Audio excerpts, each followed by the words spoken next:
Hello, beautiful souls. How are you?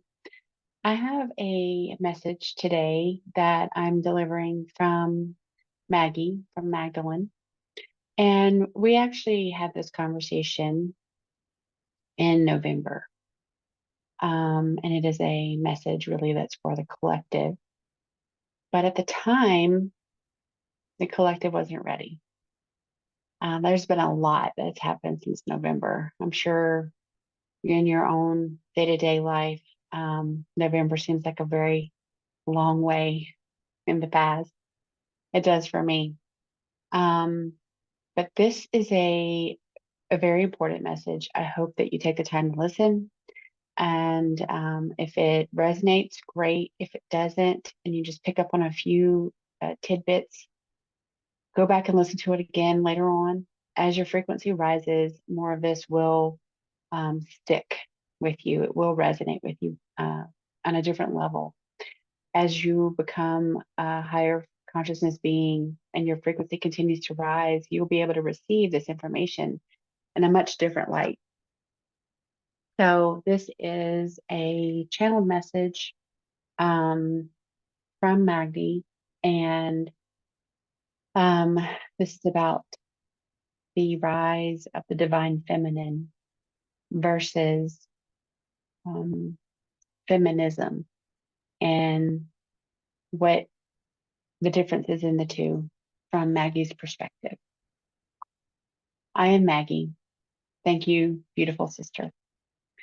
The lost importance of the divine feminine has allowed for women to actually be controlled, manipulated, and abused both mentally and physically, which ironically, but also by design, is exactly what feminists say they want to end. Their own power is taken by these malevolent and nefarious patriarchal controllers, and then they're turned the women that label themselves as feminists against their own people in a false sense of equality. Prior to the overreach of various religions, which feel compelled to divide, most religions, as it all came about by man-made doctrine, had written in a division of power. Dividing those with power equated them to have rights. So men, males, were the only ones that had the power and ultimately the right. Where women and children, it was written in the doctrine that for them to be good Christians, good, faithful servants of quote unquote God, they had to be subservient to all men. This is not the way. Not the teachings of Source Creator, not the teachings of Yeshua, or any one being that is truly of the divine. Prior to the patriarchal takeover, women had power, position, property, wealth, wisdom, status, and higher consciousness to communicate with the angels, the archangels, the earth, the animals, the gods, Source Creator. This is the way. This gave women the ability to choose their area of focus. They could follow their gifts to heal using higher consciousness frequency. They could follow their gifts to be herbalists and nourish via natural herbs, fruits, and seeds of the earth. They could use their gifts as psychics and oracles, who were all greatly revered and sought after by anyone, any man in power. Shamans, women and men, were very real and very powerful and very respected. So instead of following more lies, please go within yourself, drop the ego and the false pretense, and get real to get your power back. Use it for the greater good. Love, forgiveness, and gratitude. This is the way. When you embody the divine feminine characteristics, you will enforce healthy boundaries and center yourself with Source Creator and Mother Earth. By doing this and choosing the way of life, you will spiritually choose to love humbly, protect your power.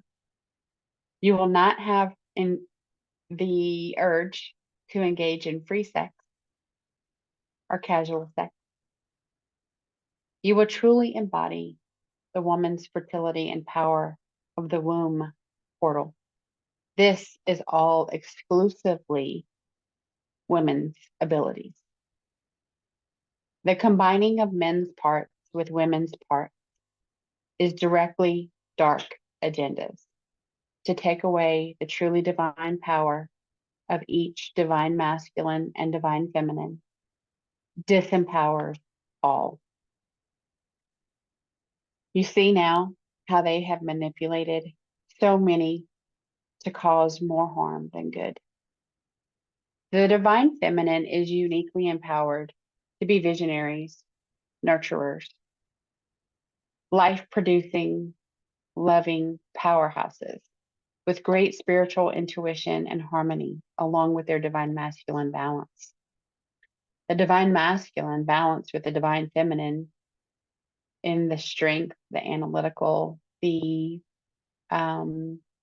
construction, the hands-on. Basically, the divine feminine dreams it up and the divine masculine creates it.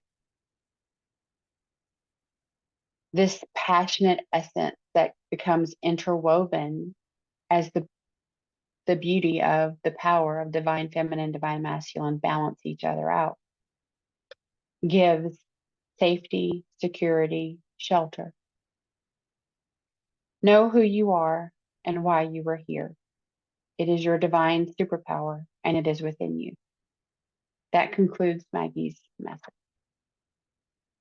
So when this was given to me, I, of course, wanted to record it right away. And Maggie said, no, the collective's not ready for this conversation yet. So they are now, according to Maggie. You are ready. If any of this information triggers you or makes you feel some kind of way, I want you to just pause and understand that triggers lead you to the areas of your being to do your shadow work. When you are triggered by anything, the task is to go deeper than your feelings being hurt. You want to go deeper to the source of why that is even an issue for you. And then go through it layer by layer and realize that you probably have a core wound from something, some event. And no matter how long ago it was, the only thing that has been coming from that event is that you have harbored negative energy from it because you haven't healed, and it has literally distorted your reality. So that's what shadows do. They keep the light out so you can't heal. If you actively go about doing your shadow work and discovering these shadows via what triggers you, then you can piece by piece reassemble your soul full of light and get rid of the shadows. So as the triggers come up, jot them down, make note of it, place a pin in it, and in a very sincere and authentic way, go back and do your shadow work. The culmination of properly working through your shadows is that when you've done it, you're no longer able to be triggered. Truth comes in all forms. And when we recognize truth, even if it's something we've never heard of before, it can take you by surprise. But if you've done your shadow work, it should no longer trigger you and make you feel vulnerable or have any of the shame, blame, guilt, victim mentality, low vibrational feelings. When you properly go through your shadow work, you have to actually go through the process of feeling the feelings that occurred when the initial event took place. You let that feeling process through until it's not so sharp anymore. And then you ask for the lesson from your team. What is the lesson that I needed to learn from this event that I was too hurt to recognize, or I was too blinded, or I was being manipulated? Now I'm ready for it to be shown to me. And it will be. And you accept it. That's the other part of it, is when you ask for help, that you're willing to accept the help as it comes. It may not look like you had it in your brain, but it still is the acceptance and the help that's sent to you. And what do you do with it? And then as soon as you've accepted that lesson and you've allowed yourself to be true and authentic and heal in a vulnerable state, just in the blink of an eye, it's gone. It's just miraculously gone. The weight is gone. And you will no longer be triggered by that event unless you choose to keep going back to being the victim. I'm now going to go through some of what I found when I looked at what do the activists, what do the feminists stand on? What is their platform? What is their torch to bear? And they have 1, 2, 3, 4, 5, 6, 7. They have 7 key components that they are fighting for.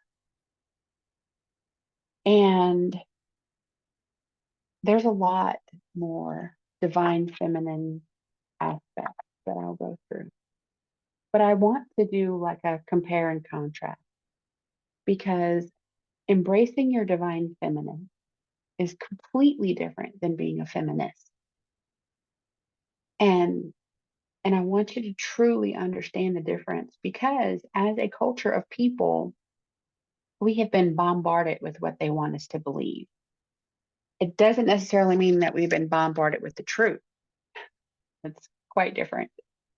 Usually it's a construct that they want you to fall in line with and follow in the absence of truth, because their agendas aren't really based on truth. They would have no masses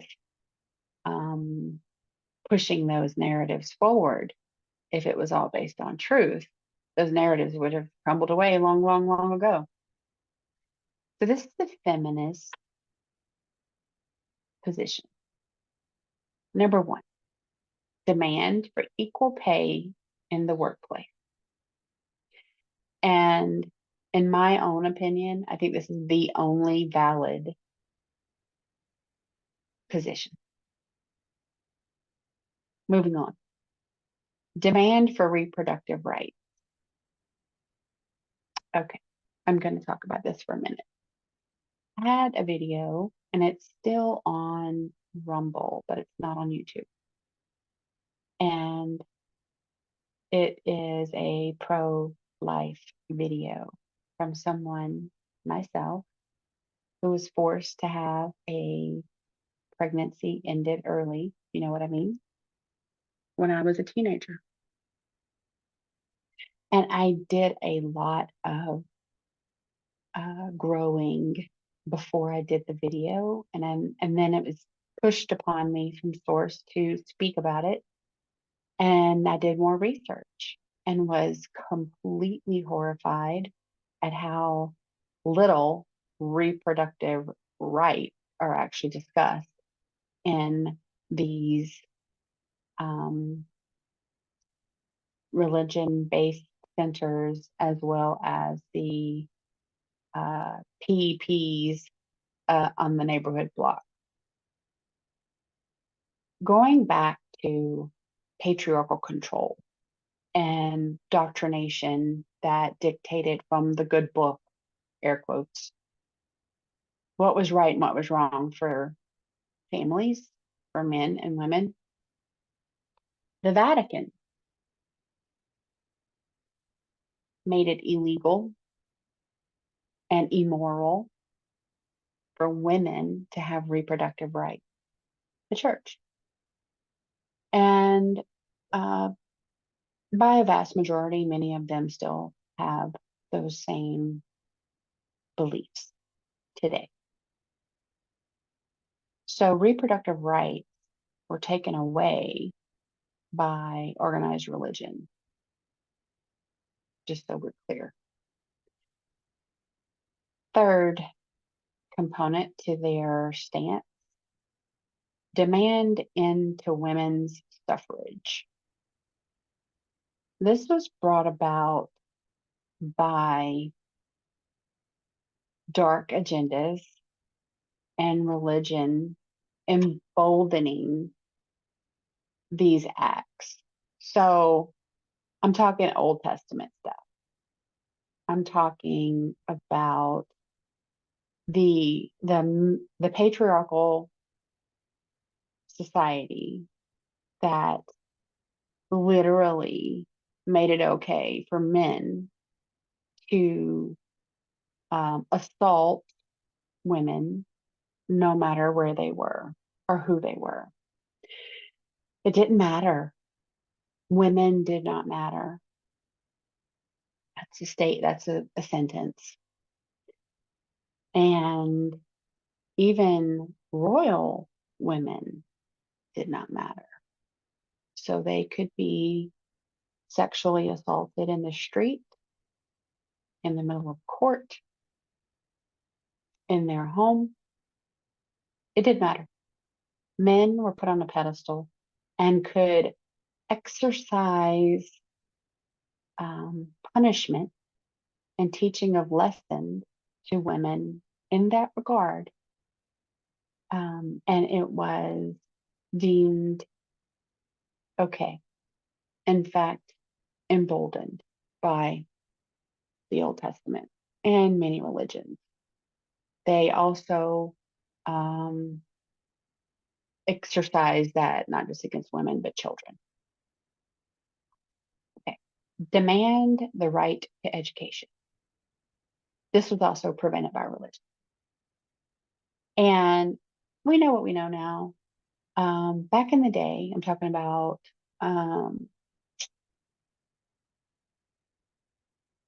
3, 4, 5, 700 AD.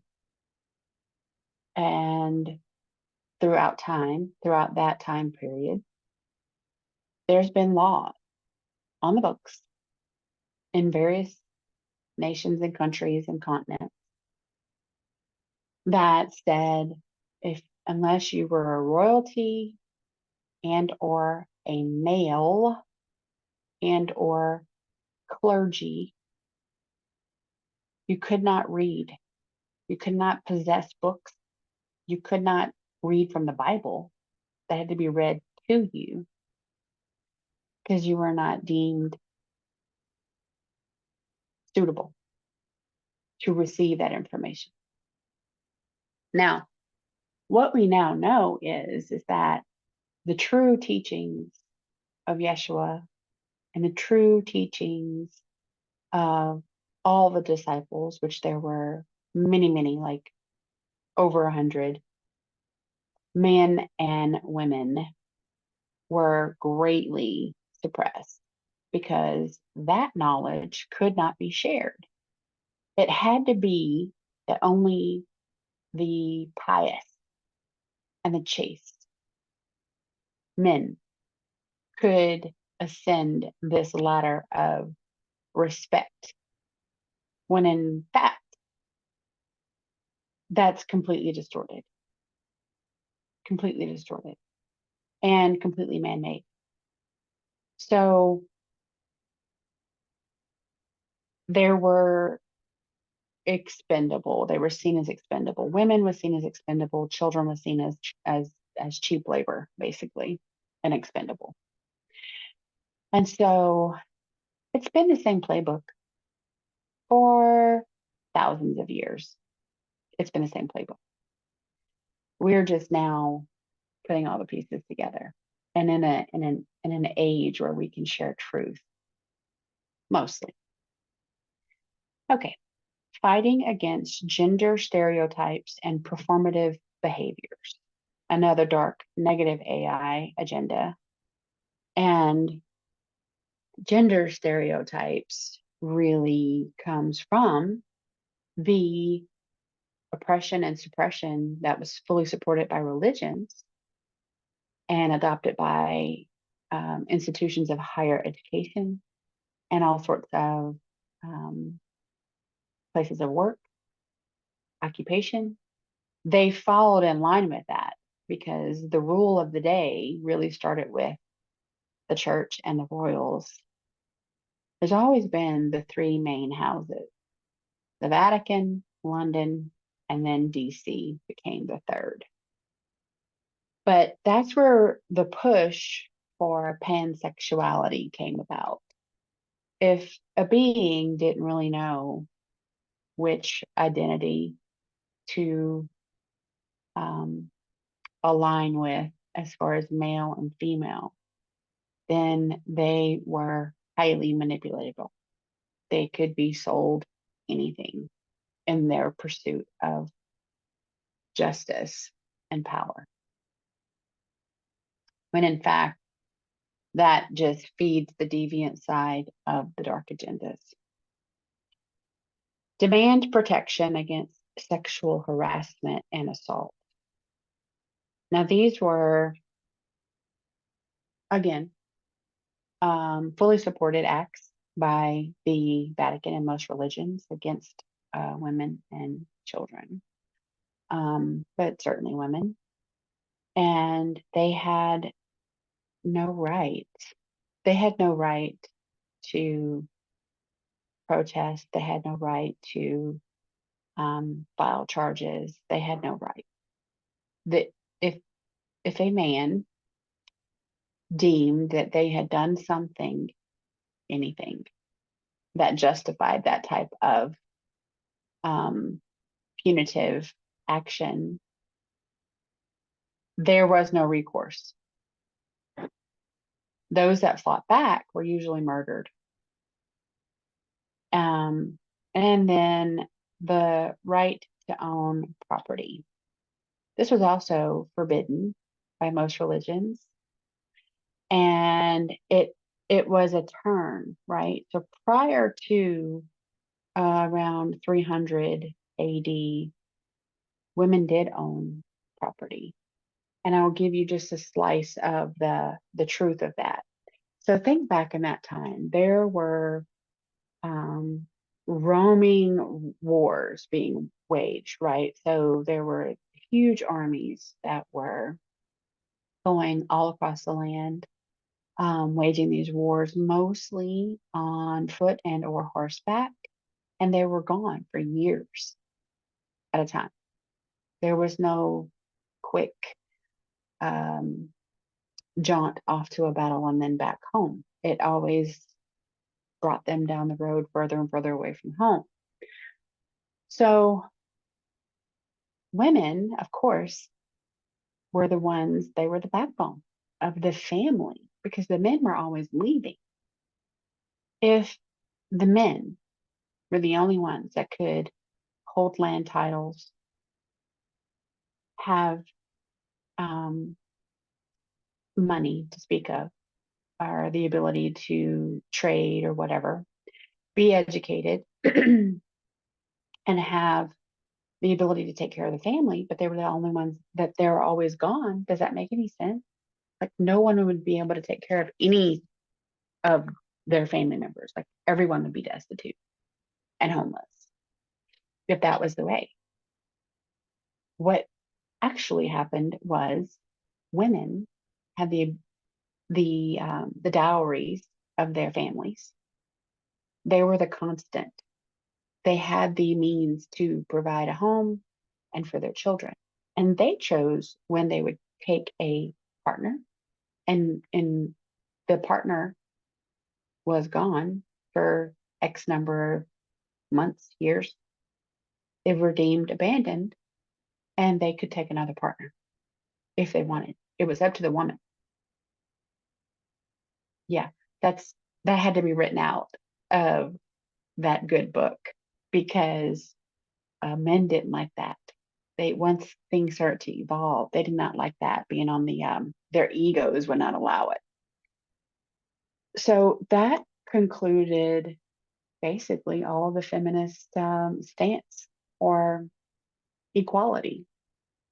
And again, I want to point out to you that most of what they're fighting for was imposed upon them by organized religion and dark negative AI agendas. And they are completely swept up in it now, today, in dark negative AI agendas, and are completely being used to as pawns in a game, so to speak. Most feminists agree the 5 basic principles working up to equality or expanding human choice, eliminating genders, ending sexual violence, promoting sexual freedom. And all that does, well, it does a lot. I take that back. One of the things that it does whenever you are sexually free, we are energy bodies. We exchange energy by having a conversation. We exchange energy by having a relationship where you go to get a massage and you pay someone and then they give you the energy of the masseuse.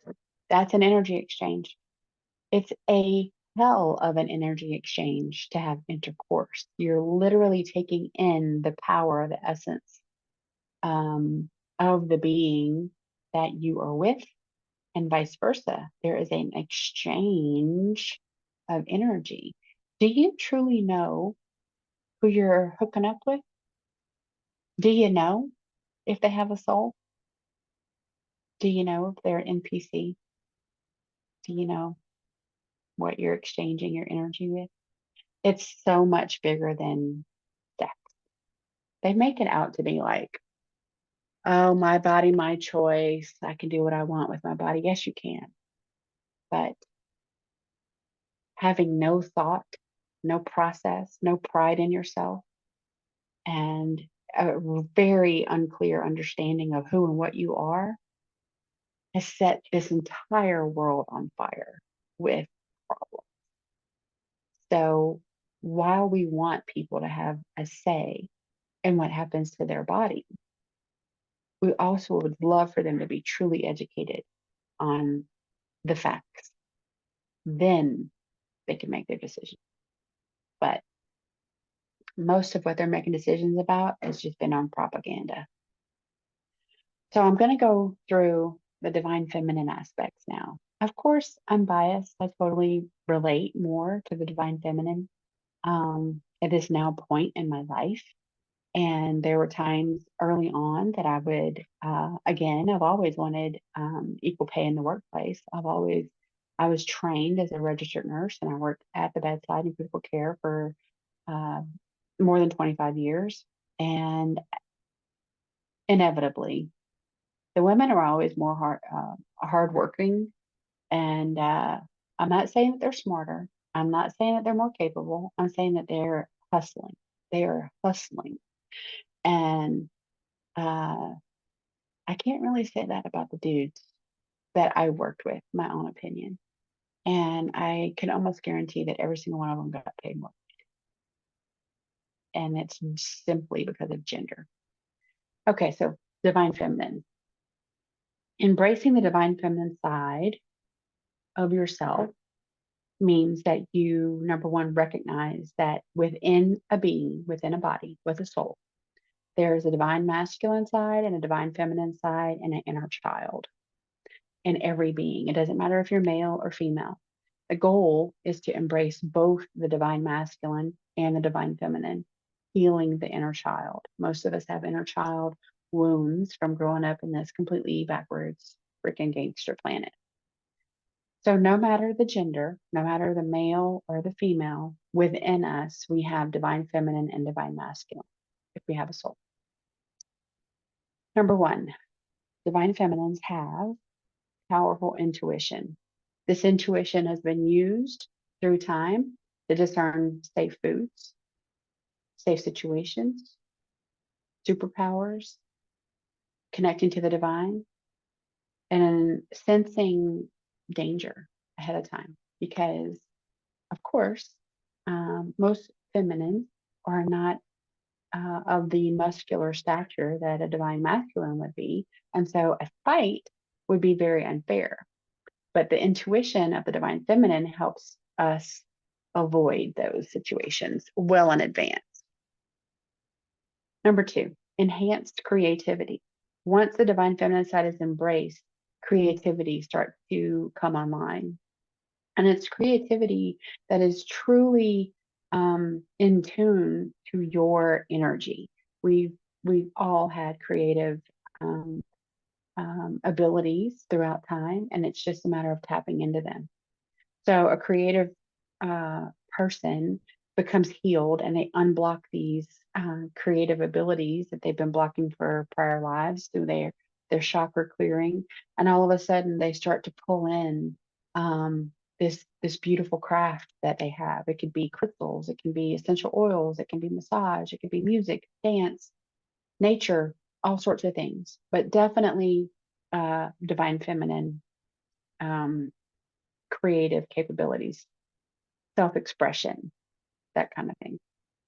Number 3, good communication, assistance with growing and nurturing in a relationship. They're excellent in developing divine feminine qualities because we want to share. We want to know how you're doing in your day. We want to show you how we're doing in our day and what did we learn throughout this day. And a divine feminine, as you start to embrace that, you realize that we can all learn from one another. And whenever you've done your shadow work and your ego is no longer at play, we really do find our strength together. Number 4, increased empathy.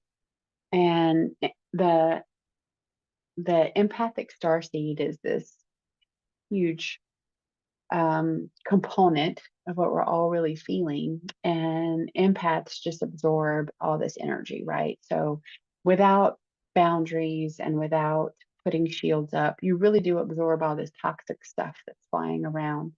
So while we're very empathic and we can feel the struggles of people around us, we can feel the struggles of nature, we can feel the struggles of earth, we can't become fully submerged because it can be debilitating. But that is a truly divine feminine quality.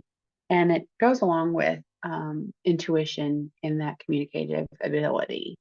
When you lose, when you fully involve and embody the divine feminine, you're losing that lower frequency stuff of judgment and victim mentality, ego, egoic mind, shame, blame, guilt, all that. You just let that go. You evolve and ascend out of it. So you can get out of your own way and find that your empathic side leads you to deep compassion. And they go hand in hand.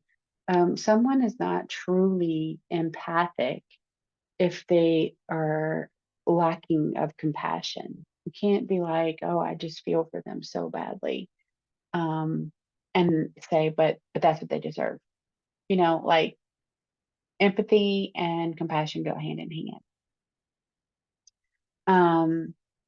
When you are embracing your divine feminine and balancing out with the divine masculine, some of the aspects of kindness, love, and support need moderation, right? So because that divine masculine come in and swoop and just fix everything for everyone, and that creates imbalance. What you want to do is empower people.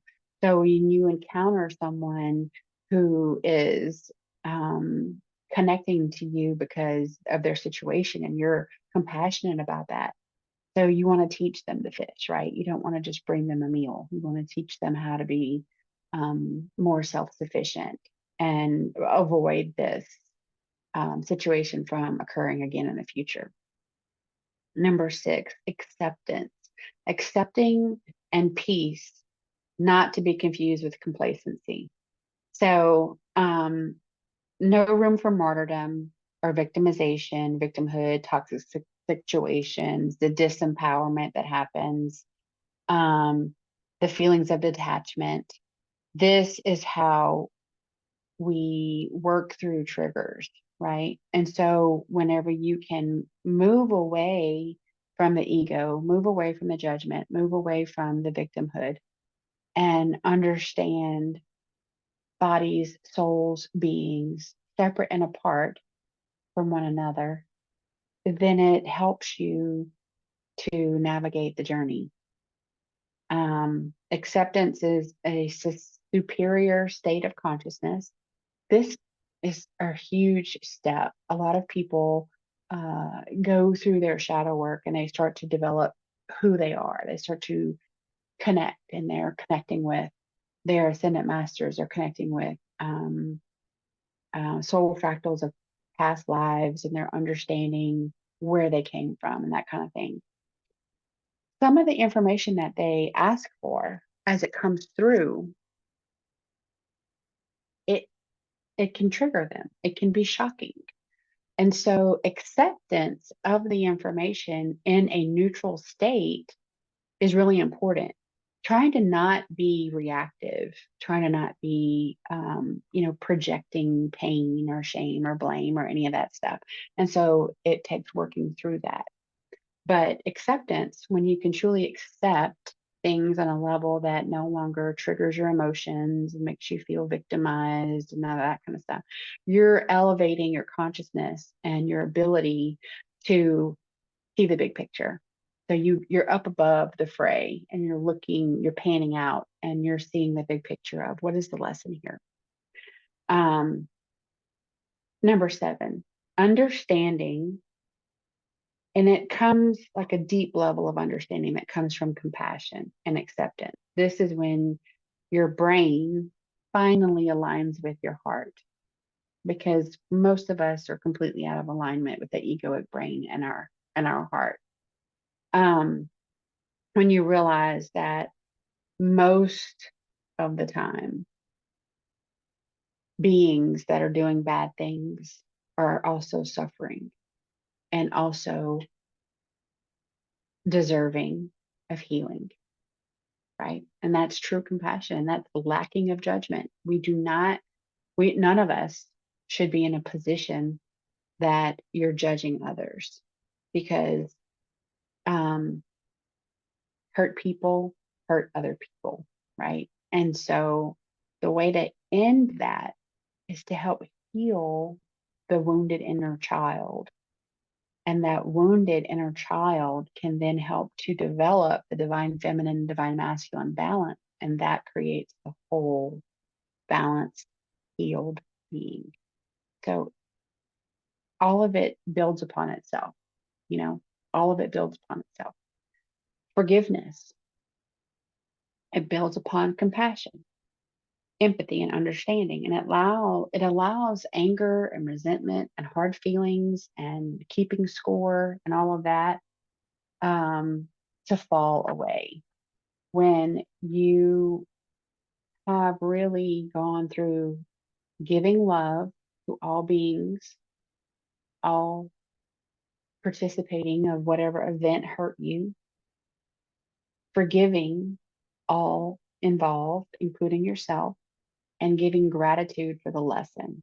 Because that's what we came here for. You didn't come here to slide down rainbows and land in a pot of gold. That's not what life on earth is for. Life on earth is to help evolve your soul, because this is a dimension of duality where you have to choose light or dark, positive or negative. And in doing so, your soul grows or it contracts. And that is based on your free will choice. So you want to live from a heart space. When you finally get through all this and you're starting to see that throughout your life, you were led to jump on bandwagons that didn't truly serve you, but they just seemed like a good idea at the time because you're a woman, and why wouldn't you want to be a feminist? Seems like it goes hand in hand. And then you get involved in it and you're like, this feels this brings out the worst in me. This doesn't feel good. It doesn't align with you. It's because it's not for you. It's really not for anyone. And when you flip the coin and you go down the divine feminine track, it's more than just divine feminine. It's more than just about women. It's balance in all things and accepting the truth of who and what you are and who and what you bring. You are a powerful being as a divine feminine. When you have balanced divine masculine and a healed inner child, you have superpowers. Whenever you sit peacefully and calmly and you can look big picture at something while other folks that have not evolved so far are just spinning out of control because someone said the wrong word, you can really truly see the benefits of shadow work and soul evolution and how being a balanced divine feminine, divine masculine with an inner child helps all of humanity. Kindness. Kindness. Ultimately, the divine feminine trademark is kindness. And it's like the default mode for the world. The divine feminine show kindness to all living beings. It's a main trait, and it's spiritually elevated human beings above the fray. Don't mistake kindness for weakness. That's what I'll say there. And gentleness, a knowing, the intuition that we spoke of earlier. When to be savage and when to be gentle, when to defend against toxic abuses, and when to give gentle nurturing and kindness and compassion.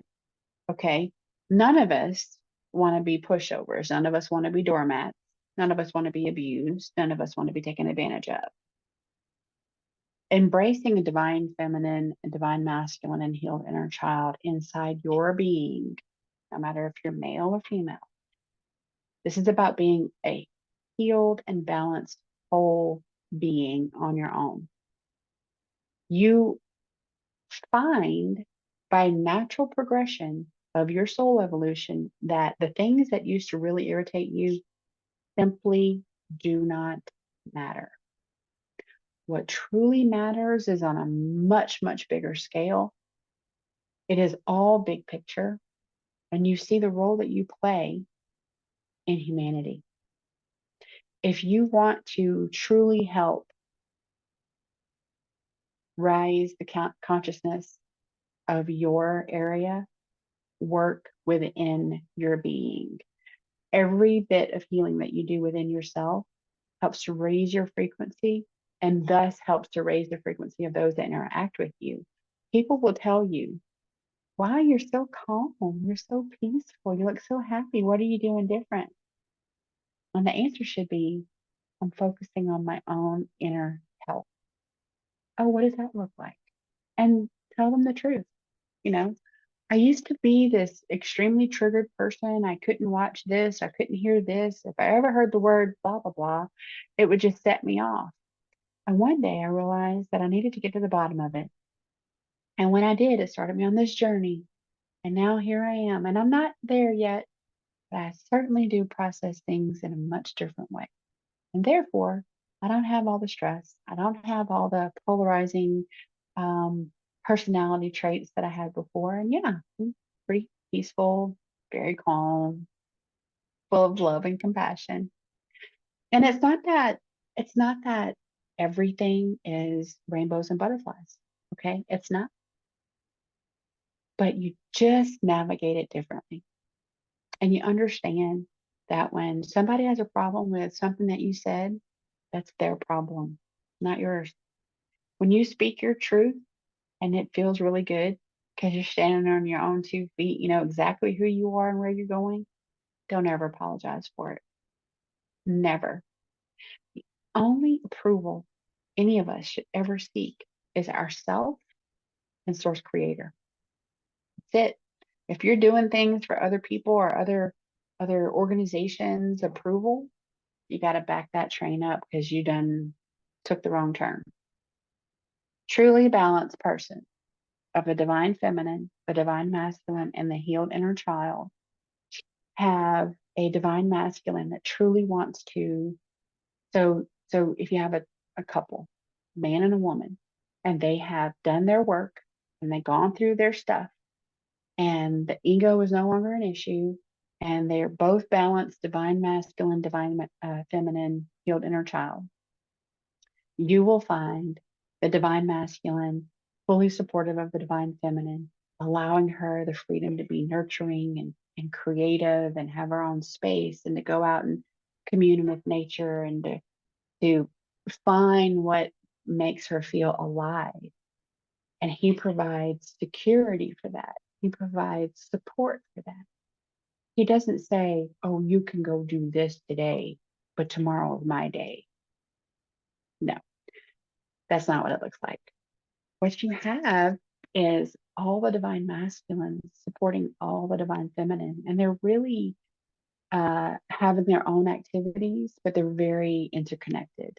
And they know that divine feminine that has cultured their soul for the day and been in their bliss and commune with nature and their angels and source creator is going to bring that vitality and that energy home to your children and to you. And what did you do today, honey? Where did you go? What made you feel alive? And then you share that and you both intertwine that energy together.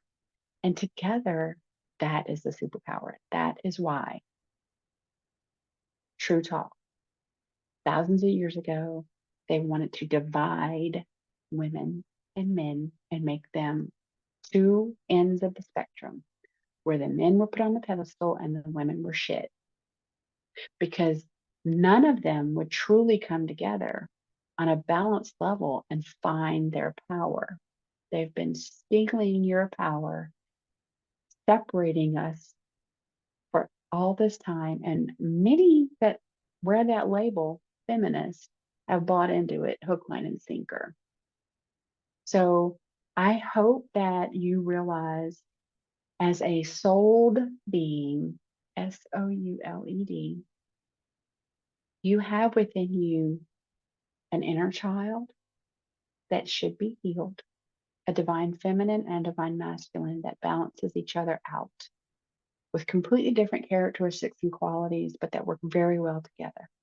And together, that is the true superpower. And that is where the magic happens. And it doesn't mean that you can't date. It doesn't mean that you can't be whatever it is that you're doing right now. I'm just asking you to take a different approach.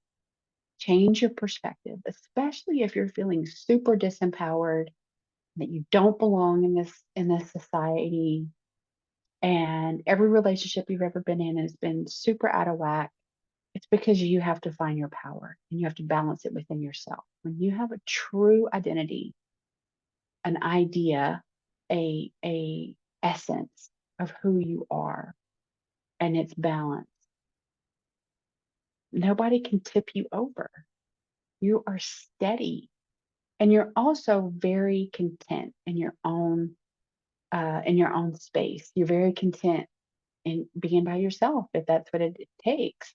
Most people that go through this are introspective for a while because you have to be to know who and what you are. This has been a lot of information, but I sure hope you listen to it once, twice, 3 times, whatever it takes. This message came from Maggie back in November, and there has been a huge rise in the collective consciousness. And so we do believe that more people are ready to hear this message today. Share it with all your feminine friends, and you guys work on it together. If you're curious about any of these topics, you want to ask any questions, please like, share, comment, subscribe to the channel. It really helps me out. There's tons of negative AI forces that don't like for my content to get out. And so we have to just circumvent that as much as we can. This video will be uploaded to YouTube and Rumble. And If you want to connect with me, you can come to Healing Disclosures on Telegram, or you can send me an email. It's going to be in the description box of the video. You guys have a great day. Take care.